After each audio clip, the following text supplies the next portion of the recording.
Selamat pagi, ibu-ibu yang terkasih. Kita bertemu lagi di dalam PA Wanita kita.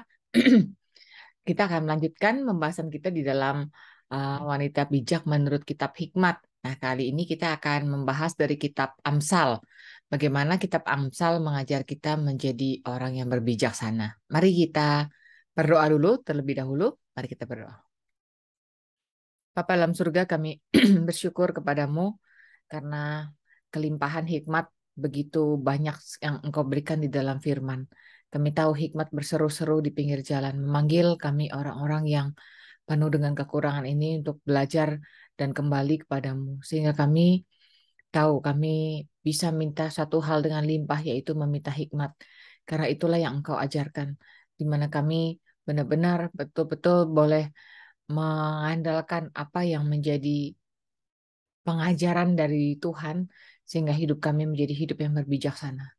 Kami tidak ingin hidup yang lain, Tuhan. Kami ingin hidup yang berbijaksana. Karena dari situ kami bisa mengenal hikmat Tuhan yang tinggi, yang melebihi segala rancangan manusia. Dan itu yang kami rindukan. Terima kasih Tuhan. Dalam nama Tuhan Yesus, kami berdoa dan kami mengucap syukur. Amin. Selamat pagi Ibu-Ibu. Nah, hari ini kita akan membahas kitab hikmat, yaitu kitab Amsal. Kita akan membahas secara overview. Biasanya kan kita pakai kitab Amsal ini untuk mengajar anak-anak ya. Anak-anak bisa menghafal. Ayo coba Amsal 1 ayat 7, gitu ya. Misalnya, takut akan Tuhan adalah permulaan pengetahuan dan segala dan lain seterusnya gitu ya. Atau kita bilang, ayo hafalkan Amsal berapa gitu ya. Nah, kita seringkali memperlakukan Amsal ini sebagai penggalan-penggalan apa namanya ayat-ayat hafalan. Dan memang Amsal tidak bermaksud untuk sebagai satu cerita yang utuh, yang bersambungan memang. Ada bagian memang merupakan kumpulan bagian-bagian dari kalimat-kalimat hikmat. Tetapi Amsal ini adalah uh, satu rangkaian ya, rangkaian kalimat hikmat yang betul-betul membuat kita mengenal Allah yang sejati. Jadi ini yang mau kita sama-sama belajar. Nah, itu ya, biasanya kita pakai Amsal itu untuk kayak hafalan dan saya percaya bahwa seorang yang bijaksana atau dalam konteks kita PA wanita ya, ibu yang bijaksana adalah bukan ibu yang baik atau yang tepat adalah bukan ibu yang jago mengajar gitu ya. Bukan ibu yang ahli menghandle segala situasi, tetapi terlebih lagi adalah seorang ibu yang tepat bagi satu keluarga adalah ibu yang berbijaksana. Nah, ibu yang berbijaksana ini bagaimana? Apakah bijaksana ini datang dari sononya, bawaan lahir gitu ya? Ada ibu yang dilahirkan memang dari sananya berbijaksana, atau ada ibu yang dilahirkan dari sana yang tidak berbijaksana? Tentu saja tidak demikian. Tapi ibu yang berbijaksana punya starting point, yaitu ibu yang mau belajar.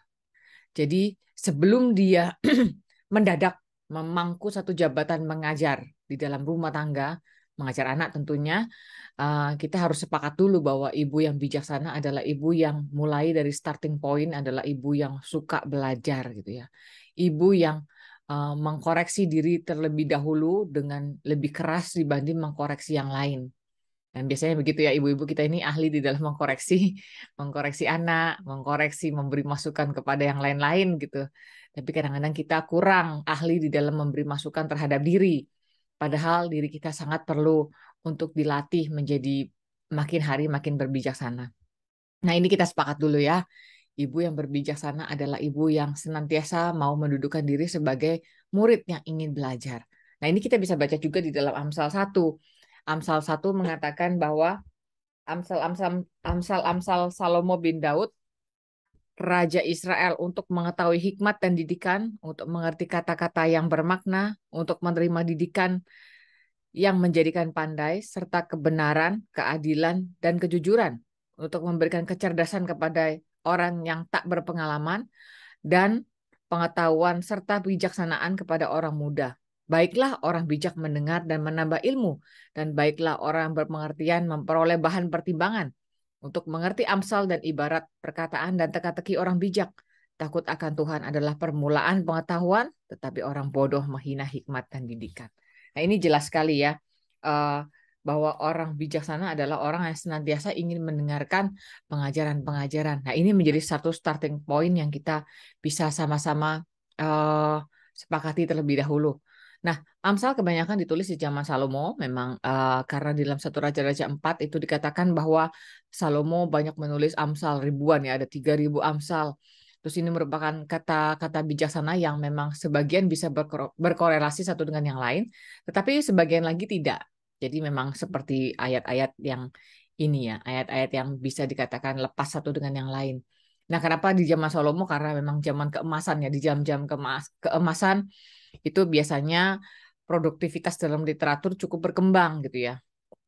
Nah, Amsal biasanya diajarkan di kalangan para keluarga kerajaan atau bangsawan. Maka di sini seringkali pakai kata anakku, anakku engkau dan anakku begini begini begini. Jadi ini sebagai pengajaran dari ayah kepada anak, dari yang lebih tua kepada yang lebih muda. Dan banyak tentang hidup hikmat sehari-hari. Nah, kekuatan Amsal ini terletak pada point of reference-nya. Nah, bedanya apa sih? Amsal kan sepertinya seperti peribahasa umum ya. Seperti peribahasa umum yang kita juga bisa tangkap bahwa ya orang lain juga kok bisa ngomong gitu, nggak usah percaya Tuhan, nggak usah orang Kristen, banyak kalimat-kalimat bijaksana gitu ya. Sepertinya kita jadi mikir, oh apa Amsal ini sama ya sama sama peribahasa-peribahasa yang pada umumnya begitu. Tapi ternyata enggak, karena sebenarnya kalau kita perhatikan dan ini sudah dideklar Amsal di ayat-ayat pertama ya. Amsal 1 ayat 7 sangat jelas bahwa dikatakan takut akan Tuhan adalah permulaan pengetahuan. Nah, takut akan Tuhan ini menjadi satu satu kosakata ya, satu kosakata yang penting sekali. Takut akan Tuhan itu bukan berarti takut dihukum. Takut akan Tuhan ini di dalam penjelasan di dalam John Calvin mengatakan bahwa ini adalah ada kombinasi antara uh, hormat tapi juga mengasihi, gitu ya. Takut akan Tuhan ini berarti menghormati Tuhan, ada satu keseganan karena Tuhan itu tinggi, mulia, suci, kudus, ada satu transendensi gitu ya. Tetapi ada satu tarikan kasih yang ingin membuat seseorang itu mendekat kepada Tuhan. Nah, ini yang sebenarnya digambarkan relasi bapak dan anak ya. Bapak itu nggak boleh bisa disepelekan sama anak, nggak boleh saking saking ini ya, saking kesamarata begitu ya. Bapak bisa dijitak-jitak anak, bapak bisa wah bercanda sampai nggak ada batas itu nggak. Jadi bapak itu gambarannya adalah satu kehormatan, satu orang, satu pribadi yang bisa dihormati, tetapi juga satu pribadi yang mengundang orang untuk tertarik datang kepadanya. Rindu, ingin dekat. Nah, seperti itu ya. Jadi fear of the Lord ini mesti kita definisikan dengan tepat. Ada satu kehormatan yang benar-benar kita rasakan Tuhan itu patut dihormati, tapi ada satu kedekatan yang menarik kita mau datang kepada Tuhan. Nah, inilah yang dikatakan di dalam permulaan Amsal, dikatakan permulaan hikmat adalah takut akan Tuhan. Nah, kenapa bedanya Amsal dengan peribahasa yang lain adalah di sini. Point of reference, titik tolaknya adalah Allah. Titik tolaknya adalah Allah. Nah, tapi kita juga bisa bilang, oh, bisa juga agama lain bilang titik tolaknya hikmat. Dia juga Allah. Allah adalah sumber segala sesuatu, sumber hikmat, sumber bijaksana. Kalimat itu juga bisa muncul di dalam agama lain. Tetapi kalau kita selidiki di dalam kalimat yang ada di dalam Alkitab, dikatakan point reference-nya adalah Allah. Kenapa point of reference adalah Allah? Menjamin hikmat kita ini benar-benar hikmat yang sejati. Karena hanya kembali kepada Allah, kita tahu ada yang namanya wisdom, hikmat. Sekali lagi kita pernah bahas bahwa definisi hikmat adalah mengetahui atau dengan tepat mengerti apa saja semua hal di dalam posisinya masing-masing, di dalam takarannya masing-masing. Yaitu namanya hikmat. Maka bagaimana kita tahu bahwa semua hal itu sudah tepat? Bahwa hal ini di sini, hal itu di situ, bagaimana kita tahu? Nah, kalau kita nggak punya point of reference yang jelas, maka kita hanya menduga-duga saja. Yang penting kalau baik, yaitu klasifikasinya Tuhan suka. Yang penting kalau ya penuh dengan hal-hal yang positif, itu rasanya kita klasifikasikan Tuhan pasti setuju. Tapi kita nggak mau tahu apa yang sebenarnya menjadi rencana besar. Kita hanya sekedar ini ya, saudara pernah ini nggak ya, merangkai bunga gitu ya. Orang yang merangkai bunga yang dengan filosofi sama yang enggak, itu beda ya hasilnya. Rangkaian bunga yang pokoknya baik ya, ya inilah pokoknya ini merah, hijau, putih, kuning, apa semua disatuin gitu dalam satu rangkaian. Tapi ada orang yang merangkai bunga dengan desain yang bagus gitu.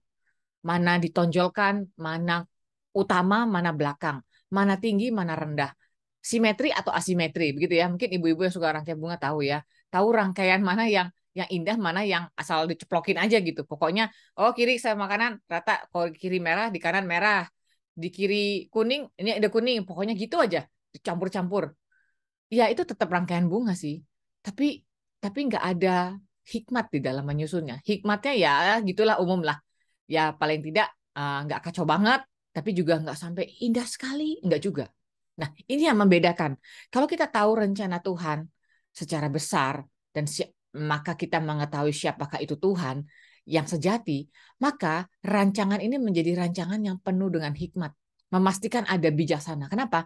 Karena kita tahu everything in its place. Ya ini berdasarkan proses ya, nggak bisa langsung kita jadi orang Kristen, kita langsung belajar, langsung tiba-tiba cing berhikmat. Enggak, ini by proses waktu kita akan memahami dan kita akan mengalami hidup yang berhikmat. Kenapa? Karena kita mulai memahami, oh ini tuh di sini, itu di situ. Ini bertumbuh sekian besar, itu bertumbuh lebih besar misalnya. Jadi kita tahu mana yang utama, mana yang belakangan. Mana yang menjadi foreground, mana yang menjadi background. Mana yang menjadi titik utama, mana yang menjadi, oke lah, kita masih bisa mentoleransi. Nah ini namanya hikmat. Ini namanya hikmat takut akan Allah. Karena mengenal Allah kita jadi mengerti bahwa mana yang utama, mana yang belakangan itu sangat penting. Urutan itu sangat penting, komposisi itu sangat penting. Karena kalau enggak kita akan campurkan semuanya dan akhirnya nggak tahu mana yang penting, mana yang enggak. Saudara bisa lihat ini di dalam ini ya, lukisan kah, di dalam desain gedung juga bisa tahu. Jadi ini kita bisa tahu ya, mana yang penuh dengan hikmat, mana yang enggak. Saudara pernah masuk, saya pernah waktu itu kunjungin rumah orang ya, maksudnya kunjungan biasa jemaat. Ada rumah yang, ini bukan orangnya, masalahnya ini arsiteknya mungkin. Ada rumah yang begitu masuk, oh komposisinya pas gitu ya, mana tingginya segitu, lalu lebarnya segitu, rumahnya nggak harus mewah, rumahnya kecil, tapi komposisinya pas. Ada satu yang saya masuk, loh ini kok kayak langit-langitnya kependekan, kayak rumahnya besar sih, cuman ya itu komposisi desain mana besar mana kecil itu nggak nggak nggak comfort begitu ya. Nah ini kita bisa tahu ya seperti ini ya. Nah hikmat itu menuntun hidup kita punya ukuran yang tepat yaitu Tuhan. Dan siapakah desainer terbesar atau teragung dalam dunia ini? Ya Tuhan. Kenapa? Karena Dia yang menciptakan seluruhnya. Maka hari ini kita akan belajar 4 poin ya tentang bagaimana kitab Amsal mengajar kita berhikmat. Hal pertama adalah kita diajar di dalam kitab Amsal ini pasal-pasal pertama atau iya ya pasal-pasal pertama ini mengajarkan kita bahwa ada dua jalur gitu ya, dua perempuan. Nah, ini kitab Amsal pakai perempuan ya. Ada Lady Wisdom dan perempuan bijaksana dan perempuan yang tidak bijaksana, Lady Folly dan Lady Wisdom. Ada Sang Wisdom, ada Sang Folly gitu, si Folly gitu ya. Yang wisdom ini digambarkan itu tadi ya, yang orang berhikmat, perempuan berhikmat adalah perempuan yang punya hati yang takut akan Allah. Takut akan Allah itu apa? Takut akan Allah itu berarti punya point of reference, punya titik tolak yang adalah Allah. Kenapa mesti punya titik tolak adalah Allah? Karena Allah adalah uh, principal designer, desainer utama dari seluruh alam semesta. Allah adalah sang pencipta, Dia yang membuat dan mengisi dunia ini, menempatkan segala sesuatu pada tempatnya. Kemudian Allah adalah Allah yang menyelamatkan, Allah memberikan jalan yang beda dengan dunia ini. Kemudian Allah adalah Allah yang menginisiasi atau berinisiatif mengadakan perjanjian, memastikan bahwa rencananya yang Dia sudah rencanakan terhadap dunia ini tidak akan batal. Gitu ya. Jadi ini loh yang menjadi point of reference. Tetapi si Folly atau perempuan yang satunya lagi ini bukan berpoint of reference kepada Allah, tetapi berpoint of reference pada dirinya sendiri, pada apa yang menjadi kesukaannya sendiri, apa yang menjadi nafsunya sendiri. Ini kita bisa lihat ya nanti di bagian Amsal juga ada seorang perempuan yang memanggil-manggil pria yang tidak masih muda begitu ya. Untuk apa? Untuk melampiaskan keinginannya saja, untuk melampiaskan hawa nafsunya, untuk melampiaskan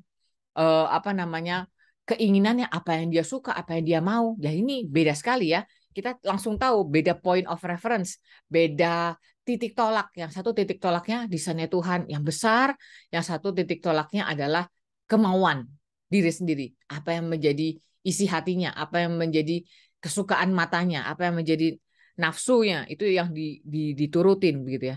Jadi kita bisa melihat ada dua jalur, dan dua jalur ini bedanya ekstrim gitu ya, bedanya besar sekali. Nah, ini menjadi hal pertama, ibu-ibu, bahwa Amsal mengajar kita bahwa ada Lady Wisdom and Lady Folly. Jadi ini dua point of reference yang berbeda ya. Lalu eh, mengenal Tuhan ini menjadikan kita punya bijaksana. Kenapa? Karena pertama tadi ya, God the Creator, lalu kemudian God the Salvator, maksudnya penyelamat. Tuhan yang menyelamatkan ini menyelamatkan kita dari apa? Pastilah kita tahu menyelamatkan kita dari dosa. Kemudian Amsal menggambarkan bahwa hikmat itu menyelamatkan kita dari mengambil jalur yang salah. Karena jalur yang salah ini akan menuju ke kebinasaan. Jadi hikmat menyelamatkan kita bukan di dalam pengertian pada umumnya ya, yaitu dari apa namanya, dari dosa menuju surga begitu ya, dari neraka menuju surga, bukan. Tapi hikmat menyelamatkan kita dari hidup yang penuh dengan kekacauan. Dan ini kan yang dilakukan Tuhan ketika menyelamatkan umatnya adalah Tuhan tidak mau umatnya hidup di dalam dunia ini dengan kekacauan, dengan tidak mengerti tujuan hidup, dengan memuaskan apa yang dia mau sendiri. Jadi Amsal mengatakan bahwa mengenal Allah yang adalah penyelamat membuat kamu terselamatkan dari dirimu sendiri yang penuh dengan hasrat dosa. Karena diri kita ini kalau nggak diselamatkan Tuhan, dosa itu akan menjadi seperti yang dikatakan dalam Kejadian 6. Dosa adalah hal yang dikeluarkan hatinya dosa semata-mata. Cuman berapa besar, berapa jenis, bagaimana eskalasinya itu memang belum ya. Setiap orang berbeda-beda. Tetapi kalau kita tidak diselamatkan Tuhan, kita akan terjebak di dalam menuruti hawa nafsu kita sendiri. Nah, itu sangat berbahaya. Jadi bukan terjebak di luar pergaulan yang bagaimana, enggak. Kita pertama-tama sudah terjebak di dalam hawa nafsu kita sendiri, dan ini bahaya sekali. Nah, maka itu ya Tuhan menyelamatkan.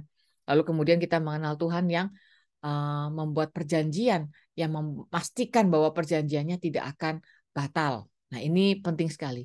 Lalu bagian kedua, kita bisa melihat ya. Lalu kalau kita hidup di dalam dunia ini, bagaimana dong kita memerlukan hikmat untuk hidup di dalam dunia ini? Kan sekarang apalagi ya, mungkin di dalam zaman internet, IG, banyak sekali kata-kata motivasi ya. Kata-kata motivasi yang kita bisa comot, lalu kita jadikan profile picture kah, kita jadikan update status kah, begitu ya. Um, Kayaknya nggak terlalu beda ya kalimat-kalimat itu dengan Amsal. Beda. Tadi kan kita sudah belajar ya, beda point of reference. Saudara kalau telusuri ke bawah pasti akan beda point of reference.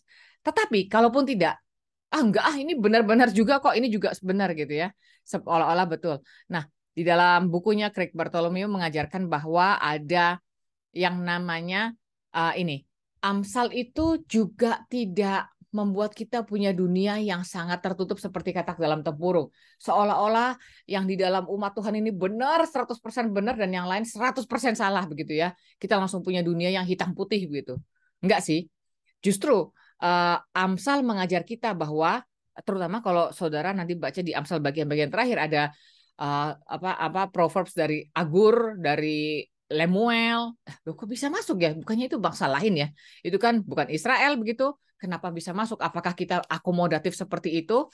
Nah, tentu saja ada beberapa kriteria ya. Jadi kalau kita masuk di dalam perjanjian lama, kita juga bisa melihat bahwa berhala atau agama yang bukan uh, agama yang sejati itu mengajarkan juga kalimat hikmat, mengajarkan juga jangan ikuti ini, ikuti itu begitu ya. Tetapi bedanya adalah gini, Lady Wisdom dan di dalam zaman kebudayaan zaman itu Ancient Near East mengatakan ada dewa hikmat namanya Ma'at. Ma'at juga bilang, kamu kalau ikutin saya kamu diberkati, kalau enggak kamu akan dikutuk. Tetapi biasanya perbedaannya adalah Lady Wisdom itu adalah gambaran dari Allah yang minta orang itu mengikut dia karena apa? Karena dialah sang bijaksana. Tetapi kalau berhala tidak minta orang mengikuti, tetapi minta yang namanya suap, gitu ya. kan harus memberi sesajen gitu ya, memberi persembahan, memberi suap ya, bisa kita katakan begitu ya. Jadi ini beda sekali. Kenapa? Karena memang jelas dirinya bukan bijaksana. Mana bisa ikuti saya? Nggak pernah ada berhala bilang ikuti saya. Yang ada adalah berikan ini sebagai tebusankah, sebagai syaratkah, sebagai apa ya, sebagai ya itu ya bribe atau apa, suap yang menyenangkan saya. Kalau kamu menyenangkan saya, baru saya kasih kamu apa yang kamu minta. Begitu ya. Biasanya teknisnya begitu kalau penyembahan berhala. Tetapi beda sekali dengan Amsal yang dikatakan Allah sebagai point of reference. Allah tidak meminta katakan senangkan saya, baru nanti saya senangkan kamu. Enggak. Allah mau kita mencicipi bagaimana hidup berbijaksana. Bagaimana indahnya hidup berbijaksana. Maka Tuhan bilang, ikuti saya, ikuti firmanku. Bukan kasih saya ini itu supaya saya senang, bukan. Bukan ikuti supaya saya senang, bukan. Ikuti saya supaya kamu cicipi apa yang saya rasakan. Nah ini loh, undangan hikmat adalah undangan menikmati hidup berbijaksana seperti Tuhan. Karena kita menyembah Tuhan yang hidup, dan Tuhan yang hidup ini perintahnya bisa dihidupi dalam hidup yang nyata dalam dunia ini. Nah ini yang Tuhan mau kita tangkap ya. Jadi undangan bijaksana meminta mengikuti Tuhan. Oleh karena itu kita juga bisa lihat bahwa Tuhan itu tidak pelit. Tuhan itu menaburkan bijaksana yang secara umum ada di dalam banyak bangsa. Kenapa? Karena bangsa-bangsa pun semua adalah manusia yang Tuhan ciptakan. Tidak ada manusia yang tidak Tuhan ciptakan tentunya. Dan manusia yang Tuhan ciptakan adalah gambar dan rupa Allah. Apapun bangsanya, apapun agamanya. Cuman memang ada yang namanya dosa yang mendegrade atau menarik dia turun menjadi kacau balau begitu ya. Sehingga banyak bangsa yang diciptakan oleh Tuhan ini, Tuhan menciptakan banyak bangsa dengan banyak dengan akhirnya memunculkan banyak kebudayaan. Profesor Craig Bartholomew mengajarkan bahwa kita harus bisa mendissect, memisahkan mana yang structure dan mana yang direction. Kalau secara struktur tindakan itu berdosa, ya nggak usah dibilang lagi ada hikmat, pasti nggak ada. Tetapi ada direction, kadang-kadang ada direction yang directionnya ya kita masih bisa lihat sejalan begitu ya. Kenapa bisa sejalan? Karena manusia diciptakan adalah gambaran rupa Allah. Di dalamnya ada needs akan justice dan fairness, akan adanya keadilan dan apa ya, fair, sesuatu yang adil. Nah, ini yang perlu kita sama-sama lihat ya, bahwa adakah kalimat hikmat dari luar kekristenan atau di luar Alkitab yang sepertinya Allah bisa setuju, meskipun dalam tanda petik, kan point of reference-nya bukan Tuhan, betul, bisa jadi.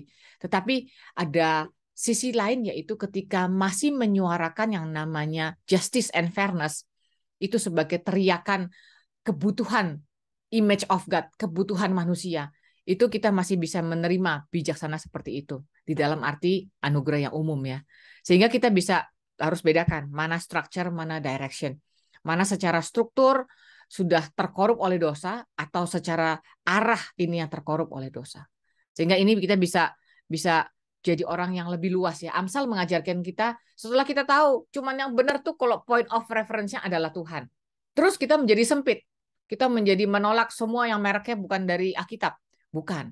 Karena Amsal sendiri memasukkan kalimat-kalimat hikmat dalam tanda petik yang bukan dari bangsa Israel. Tetapi mereka tahu bahwa ketika itu berada di dalam payung besar yang namanya kebutuhan manusia sebagai gambar dan rupa Allah, yaitu yang menyuarakan teriakan akan panggilan keadilan, panggilan fairness, panggilan apa ya, keadilan, justice and fairness. Itu masih berada di dalam tampungan yang namanya hikmat dari Tuhan.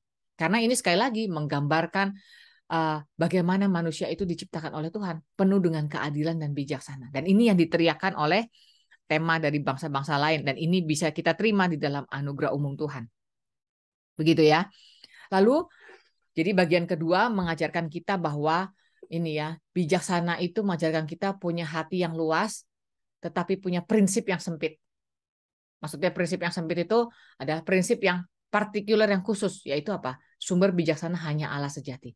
Maka waktu melihat sesuatu yang luas, kita jangan jadi kelolosan gitu. Wah, jadi terbuka semua. Jadi semua kompromi, bukan. Kita tetap melihat di dalam prinsip yang sempit yang eksklusif ini, Allah adalah Allah sejati. Dan Allah ini menciptakan manusia sebagai gambarnya. Maka gambarnya waktu kita luas, manusia ini kan banyak jenis, banyak bangsa, banyak kebudayaan. Mari kita bedakan mana struktur, mana arah dari kebudayaan atau dari prinsip hidup atau falsafah hidup manusia. Mana yang menyuarakan yang namanya justice and fairness. Karena itu adalah gambaran dari manusia yang diciptakan oleh Tuhan. Dan itu masih bisa diterima. Jadi ada satu prinsip yang kokoh, yang nggak bisa kita ganti. Tetapi prinsip ini menolong kita untuk melihat view yang lebih luas, mana yang adalah kita nikmati sebagai bijaksana yang Tuhan berikan secara umum kepada bangsa-bangsa, dan itu masih bisa kita terima. Begitu ya. Lalu hal ketiga, di sini kita bisa menjumpai bahwa Amsal banyak sekali membahas tentang hidup sehari-hari ya. Dikatakan bahwa misalnya ya, saya secara random saja. Amsal 11 ayat 24. Ada yang menyebar harta tetapi bertambah kaya. Ada yang menghemat secara luar biasa namun selalu berkekurangan. Siapa banyak memberi berkat, diberi kelimpahan. Siapa memberi minum, ia sendiri akan diberi minum. Ini kayak hidup sehari-hari ya. Seperti Amsal 11 ayat 11 misalnya. Berkat orang jujur memperkembangkan kota, tetapi mulut orang fasik meruntuhkannya. Ini kan hal yang kita langsung bisa paham lah ya. Ini hidup kita sehari-hari. Jadi Amsal memang mengajar kita sebagai satu keluarga gitu ya. My son, anakku. Ini adalah pembentukan sistem value dari rumah.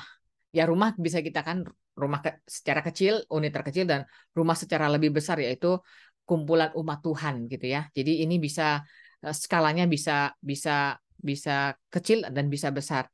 Dan rumah ini memiliki peranan penting yaitu membangun satu sistem value. Di dalam Amsal dikatakan bahwa ketika Amsal memakai kosakata hidup dan mati, itu bukan ini ya, gambarannya luas gitu ya. Gambarannya bukan literal hidup tuh hidup, kita ini bernafas hidup, bukan hanya itu, dan mati itu berarti putus nafas, bukan. Tapi hidup adalah hidup di dalam its fullness, hidup di dalam semua kekayaan kelimpahan hidup itu sendiri. Tetapi mati adalah hidup dengan semua kemiskinannya gitu ya. Miskin segala sesuatu lah pokoknya. Mati itu berarti hidup tapi nggak hidup. Hidup tapi sempit sekali. Hidup tapi terpenjara oleh hidupnya itu sendiri. Terpenjara oleh pikirannya sendiri. Terpenjara oleh sistem value-nya sendiri. Sehingga nggak bisa lihat kekayaan dari hidup yang Tuhan berikan di dalam seluruh alam semesta ini. Nah ini ya, kosakata Amsal begitu. Jadi Amsal mau kita mempunyai sistem value, bertumbuh di dalam karakter, karena ini urusan di dalam rumah ya. Rumah itu kan mendidik sistem value ya. Mana penting, mana nggak penting, mana berharga, mana nggak berharga, mana bagus, mana tidak bagus, mana enak, mana nggak enak, begitu ya. Kita kan mendidik anak-anak kita, atau kita dulu bahkan dididik dari kecil begitu. Oh ini penting, oh ini enggak, oh ini bagus, oh ini enggak. Oh ini mahal, oh ini murah. Itu kita dididik di dalam rumah. Nah, ini menjadi satu hal yang perlu kita pikir ya. Amsal itu membuat kita berhikmat karena kita apa? Dididik sistem value-nya. Nah, masalahnya ketika kita menggunakan sistem value ini, kita nggak paham apa itu hidup dan mati yang menjadi tujuannya. Seringkali hidup ya kita pikir dengan kategori kita sendiri. Padahal Amsal mengajar kita bahwa hidup itu adalah menikmati hidup di dalam seluruh kelimpahannya. Dan mati itu apa? Mati itu bukan ketika nggak bisa makan lalu mati gitu ya. Bukan. Mati itu ketika kita tetap hidup. Hidupnya mungkin enak. Mungkin nggak bisa dibilang sengsara. Tapi kita hidup dengan pas-pasan semuanya ya. Sisi estetik pas-pasan. Sisi moral pas-pasan. Sisi knowledge pas-pasan. Sisi apapun pas-pasan. Itu nggak hidup sebenarnya. Itu sebenarnya ya bisa dibilang mati gitu ya. Apalagi kalau dicengkram dosa itu lebih parah lagi. Tapi sistem value-nya begitu. Amsal menawarkan kepada kita, ayo hidup berbijaksana. Kenapa? Enak hidup berbijaksana tuh. Hidup berbijaksana tuh hidupmu jadi limpah. Hidupmu jadi menikmati semua kekayaan yang Tuhan berikan di dalam ciptaan ini. Nah, ini namanya hidup yang diajarkan oleh Amsal. Sehingga waktu kita belajar Amsal, kita ditarik bukan menggunakan Amsal untuk mencapai hidup yang kita idam-idamkan. Biasanya gitu ya. Ayo nak kamu belajar. Supaya apa? Supaya kalau kamu belajar, kamu nanti pinter. Kalau kamu pinter nilaimu bagus. Nanti kalau ada perusahaan-perusahaan cari direktur, cari manajer, nanti kamu pasti akan kepilih. Karena nilaimu bagus. Emangnya kalau jadi manajer dan direktur enaknya apa? Enaknya punya uang banyak. Kalau punya uang banyak enaknya apa? Kamu bisa beli apapun yang kamu mau. Kamu gak usah khawatir mau makan apa, mau ke dokter mana, mau sekolah anak, apapun yang kamu mau bisa dibayar karena ada uang. Nah, kita seringkali menggunakan hikmat sebagai tools. Tools supaya kamu mencapai satu situasi, dan situasi ini membuat kamu aman, karena kamu ditopang oleh pengaman yang namanya uang. Nah ini loh, ibu-ibu, kita seringkali mengajar hikmat, seolah-olah kita ini berhikmat loh. Ngajar anak supaya taat, supaya hidup yang benar, supaya disiplin, supaya rajin. Akhirnya mentok di dalam satu status yang akhirnya kita pikir itu adalah hidup yang sukses, hidup yang berhikmat, karena apa? Bisa mengamankan segala sesuatu. Cara mengamankannya dengan apa? Ya cuma kita tahu cuma uang. Beli asuransi, beli apapun juga. Bukan beli asuransi salah ya. Tapi maksudnya beli semuanya gitu. Semuanya ada di dalam cadangan kita. Sehingga if any case emergency datang, kita sudah tenang gitu. Kita seolah-olah udah beres. Semua ada cadangannya. Tapi itu enggak loh. Itu bukan tujuan hikmat. Sekali lagi, mengingatkan kepada bagian pertama, hikmat itu menarik kita untuk mendekat. Karena apa? Karena hikmat itu indah. Sekali lagi, Amsal mengajarkan kita hidup in its fullness. Kenapa? Karena hikmat itu menarik kita menikmati hikmat itu sendiri. Kita menyukai hidup berhikmat. Jadi, aplikasinya waktu kita ajar anak, anakku, ini seperti Amsal ya, kamu harus rajin, kamu nggak boleh malas. Lihat tuh pemalas seperti engsel, cuma di situ-situ aja, nggak gerak kemana-mana gitu ya kata Amsal ya. Kenapa? Nanti kalau nggak pasti kemiskinan akan segera menghinggap. Betul, memang itu ada efeknya. Tetapi waktu kita bilang, nak jangan malas, bukan supaya kamu nanti nggak bisa punya uang, bukan. Tapi kamu menikmati loh hidup rajin. Rajin itu enak. Rajin itu penuh dengan kesukaan. Hidup rajin jauh lebih nikmat daripada hidup malas. Karena orang malas cuma di situ-situ aja, kayak engsel pintu, gak kemana-mana. Tapi hidup rajin bisa menikmati hidup yang benar-benar hidup yang Tuhan sediakan. Nah ini loh ibu-ibu, saya harap kita mau punya pikiran ini ya. Bukan hanya menggunakan Amsal atau hikmat sebagai tools. Tetapi hikmat itulah tujuan kita. Hikmat itu sasaran kita. Seperti kita di dalam perjalanan, hikmat itu tempat yang kita mau tuju, begitulah. Bukan kita hikmat supaya sampai tujuan, bukan hanya itu, tetapi hikmat itu adalah juga tujuan kita. Jadi ada aesthetical aspek yang menarik kita kepada hikmat. Kenapa pengen gitu? Karena itu enak, itu nikmat, itu indah. Nak, belajarlah nak, belajar yang rajin. Kenapa mah belajar yang rajin? Karena belajar itu menyenangkan. Kamu bisa tahu banyak hal yang Tuhan ciptakan. Pengetahuan yang begitu kaya ini kamu bisa nikmati. Kalau belajar, kalau nggak belajar gimana menikmatinya? Tahu aja enggak, gimana cara menikmatinya? Nah, ayo nak, punya inisiatif, explore. Kenapa? Karena explore itu indah. Tuhan ciptakan begitu banyak ragam yang bisa kita selidiki. Wah, kalau kita menemukan sesuatu yang merupakan kebenaran tuh ya rasanya, oh gitu ya. Wih, keren ya. Ah, gitu kan ya. Jadi kita ada dorongan aesthetical view ini loh. Nah, ayo nak, hidup yang suci. Kenapa, mah? Enak kayak teman-temanku itu. Bisa kemana-mana sesuka-sukanya. Mau pulang jam 10 malam, jam 11 malam. Mamanya nggak cerewet kayak mama. Mama itu mesti gini, mesti gitu. Karena nak, hidup yang kudus, hidup yang mentaati Tuhan, itu indah. Indah sekali. Karena apa? Kita jadi mirip Tuhan. Kita jadi mencicipi yang Tuhan punya tuh seperti apa. Itu indah sekali. Kalau hidup sesuka-sukanya, itu nggak indah. Kenapa? Kita terbatas, kesukaan kita terbatas. Dan kesukaan kita cenderung punya korupsi dosa. Memangnya hidup berdosa itu indah? Enggak, hidup berdosa sama sekali nggak indah. Kenapa? Karena manusia diciptakan tidak untuk menikmati hidup berdosa. Pasti nggak indah hidup berdosa. Nah, kita bisa mulai ini ya, pendekatan, approach-nya tuh bukan hanya keuntungan saja gitu. Approach-nya tuh keindahan. Nah, ini yang Amsal tawarkan sebenarnya. Amsal menawarkan ini lebih indah daripada segala yang bisa kita pikir kita bisa dapat dengan kalkulasi uang, kalkulasi sukses gitu ya. Keindahan apa? Tapi sekali lagi keindahan di dalam Tuhan, keindahan di dalam in its place yang Tuhan atur begitu. Jadi ini hal ketiga ya ibu-ibu. Jadi Amsal membuat kita memiliki satu bangunan sistem value. Sistem value-nya bukan menggunakan hikmat sebagai tools, sebagai apa ya, alat untuk mencapai yang kita ingin, bukan. Tapi hikmat itu sendiri adalah tujuan yang begitu menarik, begitu indah, membuat kita pengen hidup kayak gitu. Pengen menikmati hidup seperti itu. Itu namanya hikmat. Dan ini di bagian ketiga, hikmat menarik kita dengan keindahannya di dalam pembangunan sistem value kita. Lalu kemudian keempat, Amsal ini tentang sekali lagi ya skill of living. Jadi kebenaran umum. Jadi Amsal ini bukan promise. Profesor ini ya siapa Craig Bartholomew mengingatkan kita bahwa Amsal ini bukan promise. Jadi bukan di dalam kalau kamu hidupnya begini pasti begini gitu ya. Enggak, Amsal ini bukan promise. Amsal ini adalah skill of living di dalam general truth.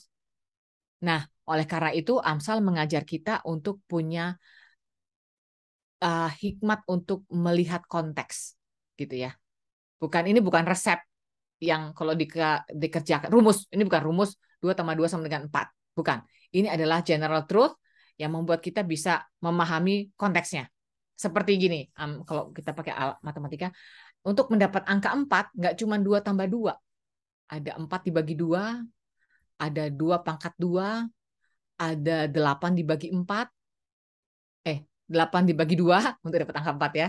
Ada 100 dibagi 25. Nah, ini konteksnya macam-macam. Hasilnya sih tetap benar. Hasilnya kebenaran, hasilnya hikmat. Tapi untuk memahami ini, kita nggak boleh terpaku cuma 4 itu 2 tambah 2.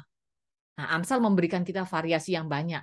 Sehingga apa? Sehingga kita bisa punya kelincahan ya di dalam melihat konteks. Mari kita lihat contohnya di dalam Amsal 26.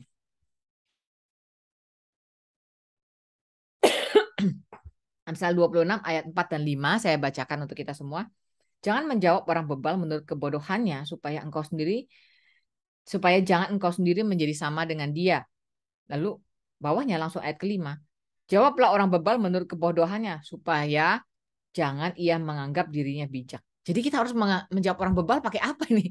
Pakai kebodohannya atau jangan pakai kebodohannya? Kayak kita langsung bingung gitu ya. Enggak. Ini sebenarnya enggak membuat kita bingung, tapi membuat kita lincah. Lincah melihat konteksnya apa. Sekali lagi ya, tadi pakai asumsi contoh angka. Angka 4 itu didapat dengan rumus yang nggak harus 2 tambah 2, nggak harus tambah. Bisa kali, bagi, akar, pangkat, atau apapun juga rumus matematikanya. Tetapi hasilnya bisa dapat 4. Nah gitu ya, jadi bisa 16 dibagi 4, bisa 100 dibagi 25, bisa 1 tambah 3, nggak harus 2 tambah 2, bisa 1 tambah 3. Tapi yang penting ada kebenaran yang pasti yaitu hasilnya 4. Nah ini ya konteks maksudnya. Ini maksudnya kita secara lincah melihat konteks. Sehingga ini bukan, loh berarti Alkitab ini bertentangan ini. Firman Tuhan ini kontradiksi. Bukan. Lihatnya jangan pakai kacamata itu. Kacamatanya ganti. Lihatnya adalah pakai kacamata, ini kita diajar untuk melihat konteks. Hidup kita ini konteksnya nggak bisa pakai rumus. Betul ya? Nggak bisa dirumusin gitu. Kalau saya lakukan A, pasti hasilnya B. Kadang bisa, kadang enggak. Maka kita harus lincah. Lincah bukan berarti kompromi ya. Lincah maksudnya jangan lupa hasilnya kudu 4 nih. Lincah artinya kita lihat konteksnya apa, lalu kita masuk dengan approach apa. Nah ini loh yang dimaksudkan Amsal. Amsal ini general truth bukan promise. Kalau promise atau ini ya, kalau promise itu sesuatu yang pasti akan nyampe ke sana gitu, pasti begitu jadinya. Misalnya kalau kita bilang seperti nubuat itu kan pasti nanti akan jadinya begitu gitu, sesuai persis gitu. Tapi ini enggak, ini adalah skill of living di dalam general truth. Jadi kita di dalam, kenapa Amsal ini perlu? Karena apa? Perjanjian lama mengajar kita bahwa kita ini hidup di dalam dunia yang sudah jatuh dalam dosa. Sehingga konteks itu bisa sangat beragam. Degree dari dosa yang mengkorup juga beragam. Situasi diri kita yang terkorupsi oleh dosa juga beragam. Sehingga kita nggak bisa pakai satu rumus, satu operasi perhitungan yang sama gitu untuk segala kasus, nggak bisa. Maka Amsal menyediakan kasus ini dan kasus itu, dan kita mesti minta pertolongan Tuhan untuk melihat konteksnya bagaimana supaya kalimat yang bagus ya. Amsal menuntut ada good observation of the fittingness, pengamatan yang baik untuk ketepatan konteks. Nah ini perlu sekali kita belajar. Nah, kalau kita belajar seperti ini, maka kita akan melihat bahwa kitab hikmat mengajar kita untuk menjadi lincah di dalam melihat konteks hidup. Jadi kita nggak terjebak di dalam satu konteks hidup tertentu. Kalau misalnya kita terjebak pada satu konteks hidup tertentu, misalnya umpama kita lagi sakit, kita hanya bisa memaknai sakit itu sebagai ya sakit nggak enak. nggak ada apapun yang bagus. Sakit ya udah, sengsara lah pokoknya. Tapi hikmat bisa membuat kita menyelidiki aspek lain. Memang kalau sakit kenapa sih? Apa yang nggak indah? Apa indahnya sakit? Misalnya gitu ya. Jadi ini membuat kita punya kelincahan di dalam hidup di tengah-tengah dunia yang sudah berdosa. Yang berdosa siapa sih? Orang lain, kita, seluruh ciptaan ini sudah jatuh dalam dosa. Maka ada konteks-konteks yang bisa sangat fluktuatif perubahannya. Tapi inilah yang dipersiapkan oleh uh, hikmat perjanjian lama. Supaya ketika umat Tuhan hidup di dalam dunia yang berdosa secara realistis, tidak menjadi orang yang terkungkung dalam satu konsep hidup yang akhirnya membuat dia tidak bisa menikmati hidup yang kaya yang Tuhan sediakan. Tetapi kitab hikmat mau melatih kita bahwa kita memiliki konteks yang beragam, oleh karena itu kita bisa melakukan beragam approach untuk menikmati undangan Tuhan, menikmati hikmat. Nah ini yang bisa kita sama-sama pelajari di dalam menjadi wanita yang bijak menurut kitab Amsal. Pertama, kita tahu point of reference-nya Tuhan. Titik tolaknya adalah Tuhan. Kedua, kita dari titik tolak itu melihat keluasan anugerah Tuhan secara umum di dalam dunia ini. Ketiga, kita ditarik untuk datang kepada hikmat, bukan untuk menggunakan hikmat sebagai tools, tetapi menikmati hikmat sebagai kenikmatan yang Tuhan berikan. Karena hidup itu begitu kaya, life in its fullness, aspeknya begitu ragam. Lalu keempat, kita diajar untuk mengerti, punya observasi yang cukup bagaimana hidup di dalam dunia yang sudah jatuh dalam dosa ini penuh dengan konteks yang kompleks, sehingga kita bisa tahu bahwa hikmat Tuhan selalu ada untuk setiap konteks yang kita perlukan.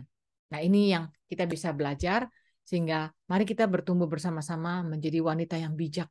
Bijak karena kita mau berada di bawah kaki Tuhan dan melihat bagaimana rencananya bisa ikut kita kerjakan di dalam hidup kita sehari-hari. Mari kita berdoa. Bapa dalam surga, kami bersyukur, kami sangat rindu untuk selalu datang kepadamu.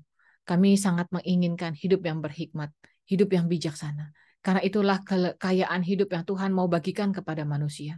Tolong kami sebagai ibu, sebagai mama, sebagai istri, sebagai mertua, atau sebagai orang yang bekerja, atau sebagai pemimpin perusahaan, atau sebagai apapun yang Tuhan percayakan kepada kami. Biarlah kami menjadi wanita yang bijak, wanita yang takut akan Tuhan, wanita yang menghormati Tuhan dan mengasihi Tuhan. Karena kami tahu itulah permulaan dari pengetahuan. Terima kasih Tuhan, pimpin kami hari demi hari. Kami mau bertumbuh di dalam hikmat-Mu. Dalam nama Tuhan kami Yesus Kristus, kami berdoa dan kami mengucap syukur. Amin. Baik ibu-ibu, sampai di sini kita akan lanjutkan di bulan depan dan kita akan menelusuri kitab hikmat selanjutnya yaitu kitab Pengkhotbah. Tuhan memberkati.